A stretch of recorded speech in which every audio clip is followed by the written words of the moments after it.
May persons of interest na raw yung mga otoridad doon sa nangyaring pagpaslang sa election officer sa bahagi po ng Mindanao. Alamin natin ang follow-up report ng Bombo Radio Coronadal. Persons of interest nang sinusundan ang pulisya sa nangyaring pagpaslang sa Assistant Election Officer ng Bayan ng Isulan, Sultan Kudarat.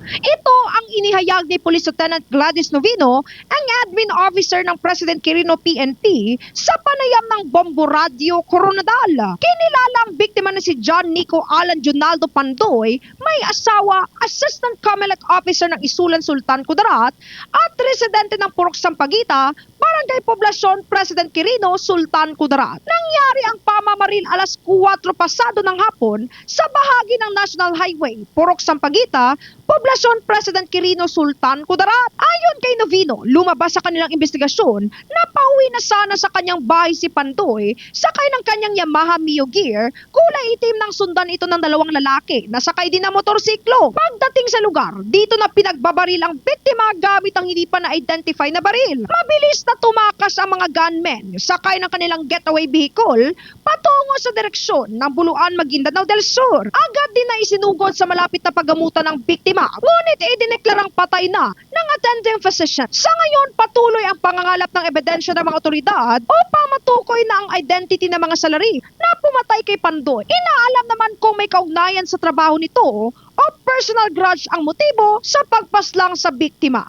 Mahigpit naman na kinundina ng Comelec Isulan ang pangyayari. Una rito inihayag ni Police Major Risa Hernaez, ang tagapagsalita ng PNP Region 12, na nakahanda ang kapulisan sa anumang posibleng karahasan o election-related incident na mangyayari lalo na papalapit ang eleksyon. Na po ay huwag kayong magsasawa na makipag-ugnayan sa ating kapulisan if ever po nangangailangan ng agarang aksyon. So nandito lang po yung Police Regional Office 12, may mga hotline numbers po tayo sa kanya-kanya mga station. Pwede po kayong anytime ay tumawag para matugunan kung ano man po yung pangangailangan natin sa isang lugar. Ang panawagan ni Police Major Risa Hernaez, ang spokesperson ng PNP Region 12 sa panayam ng Bombo Radio Coronadal. Yan ang ulat mula rito sa Bombo Radio Coronadal para sa Bombo Network News. Ito si Bombo Mira Serbo para sa the #1 and most trusted radio network in the country, Bombo Radio Philippines. Basta Radio, Bombo!